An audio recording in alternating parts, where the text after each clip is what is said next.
변호사님. 지금 장가희 기자도 얘기했지만 저도 이 나라에는 법이 모두 무너졌다. 이 부분이 좀 가장 눈에 띄거든요. 예, 아무래도 그 부분이 가장 눈에 띌 수밖에 없는 것이 이것이 이제 법리적인 부분에 대해서 다시 한번 이야기를 한 부분이기 때문에 그럴 것 같습니다.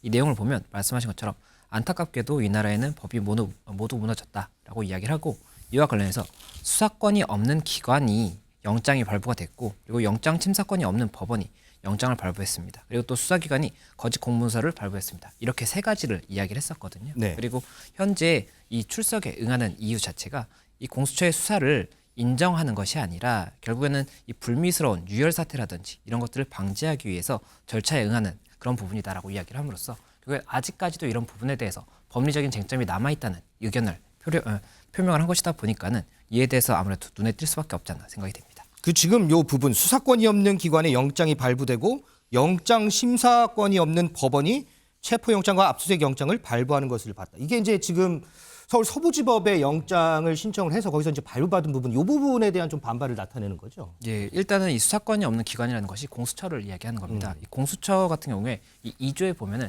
이 수사를 할 수 있는 범죄 이 기준이 나와 있습니다. 그리고 그 범죄에는 이 대통령의 직권남용죄도 해당이 됩니다. 그런데 직권남용과 별도로 내란죄 같은 경우에는 명시가 되어 있지가 않거든요. 그렇다 보니까 내란죄를 수사할 수 있느냐가 쟁점이 되는 것인데 이 공수처법에 보면 직권남용죄는 이제 명시가 되어 있고 이 관련 범죄의 경우에도 일단은 수사할 수 있다라고 되어 있는데 윤석열 대통령 측에서 이야기를 했던 부분은 이 직권남용죄와 내란죄 이 형량을 비교해 보면 내란죄가 훨씬 중형입니다. 그렇기 때문에 이 꼬리를 가지고 몸통을 수사하는 것이 말이 되느냐라고 이야기를 함으로써 결국에 공수처가 내란죄에 대한 수사권이 없다라고 주장을 했었고 그런 수사권이 없는데 이 영장을 청구를 한 거지 않습니까? 그렇기 때문에 이 부분이 위법하다 이렇게 주장을 했던 것이고 또 이 부분에 대해서 서울 서부지방법원에다가 영장 청구를 했었고 발부가 됐습니다. 그렇죠. 그런데 이 부분에 대해서도 일단 윤석열 대통령 측이 이야기를 했던 부분은 이 공수처의 이 영장 청구라든지 이런 부분은 서울중앙지방법원으로 했어야 된다라는 겁니다. 그렇다 보니까 서울중앙지방법원이 아니라 서울 서부지방법원으로 간 것 자체가 또 법적인 문제가 된다라고 주장을 하고 있기 때문에 이에 대해서도 여러 가지 법리적인 쟁점이 될 수가 있는 부분이 있었습니다. 다만 지금 공수처 측에서는 이 서울 서부지방법원의 경우에도 이 주소지라든지 관할이 있는 부분이 있기 때문에 이 부분이 위법하지 않다라고 주장을 하고 있어서 계속해서 이게 계속 쟁점이 되고 있는 것이거든요. 그래서 이런 부분들에 대해서 윤석열 대통령 측에서는 계속해서 인정할 수 없다라는 입장을 보였었고 그것에 대해서 오늘 이 영상에서도 결국에는 동일하게 아직까지도 내가 이 부분에 대해서 동의하기 때문에 공수처에 출석하는 것이 아니라 이 부분에 대한 유혈 사태를 막기 위해서 출석을 하는 것이기 때문에 이 부분을 구분해달라 이렇게 이야기한 것으로 보입니다. 백필정 기자. 그리고 또 한 가지가 메시지 내용 중에 수사기관이 거짓 공문서를 발부해서 국민들을 기만했다 이런 부분이 있거든요. 이거는 무슨 얘기인가요? 네, 이거는 바로 어제의 이야기인 것 같습니다. 앞에 두 가지는 일주일, 2주일 된 해묵은 논쟁이라고 본다면 네. 이거 어제 있었던 얘기인데요. 경찰과 공수처가 오늘 체포영장을 집행하지 않았습니까? 그렇죠. 바로 경찰과 공수처가 가장 중점적으로 생각했던 건 경호처와 마찬가지로 무력 충돌을 피하는 겁니다. 맞아요. 네. 그러기 위해서는 이제 경호처 그리고 또 그 관저 외곽을 경비하는 그런 수방사 부대들의 승인, 출입 승인을 받는 것을 최우선 과제로 두고 지휘관들도 많은 회의를 했었는데요. 네.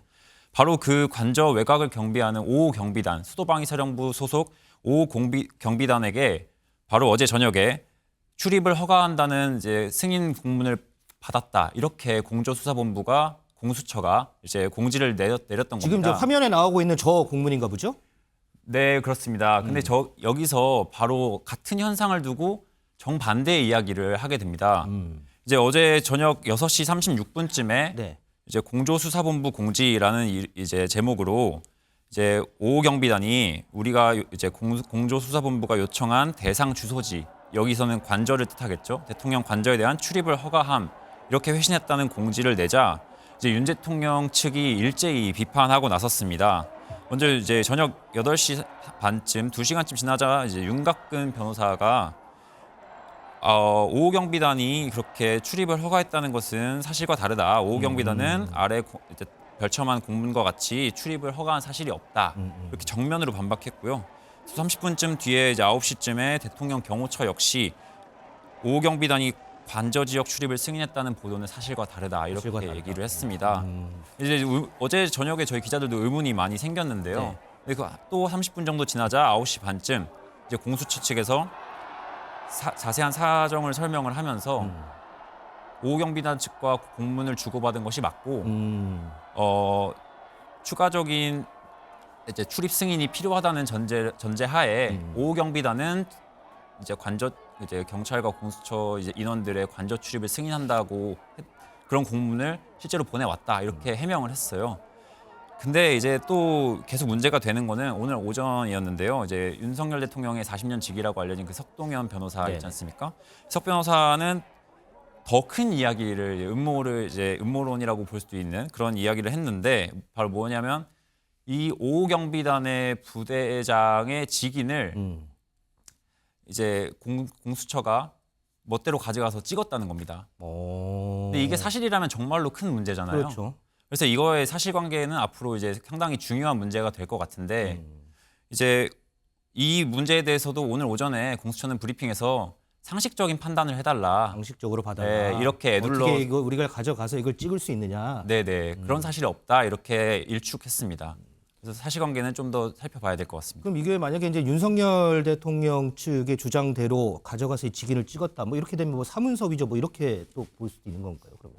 만약에 위조가 이제 쟁점이 된다라고 한다면 공문서 위조가 되지 않을까 생각이 공문서 됩니다. 위조. 예, 그리고 만약 지금 현재 뭐 인장을 가지고 가서 찍었다라든지 이런 부분이 이제 쟁점이 된다라고 한다면 공문서 위조가 될지 아니면 다른 부분에 대한 형법적인 문제가 될지는 이거 조금 더 지켜봐야 될 것으로 보이는데 만약에 이 부분이 이제 쟁점화가 된다라고 한다면 일단 사실관계를 특정하는 것이 가장 중요합니다. 그렇기 때문에 실제로 그런 사실이 있었는지를 파악을 하게 될 것이고 만약 그런 사실이 있다라고 한다면 해당 행위가 형법상의 어떠한 뭐 처벌 대상이 될 수가 있는지 이것을 이제 검토하는 그 절차가 진행이 될 것이거든요. 그렇다 보니까 이 부분에 대해서도 계속해서 쟁점이 된다라고 한다면 뭐 이후에 고발이라든지 고소를 통해서 이 부분에 대한 정리가 되지 않을까 생각이 됩니다. 알겠습니다.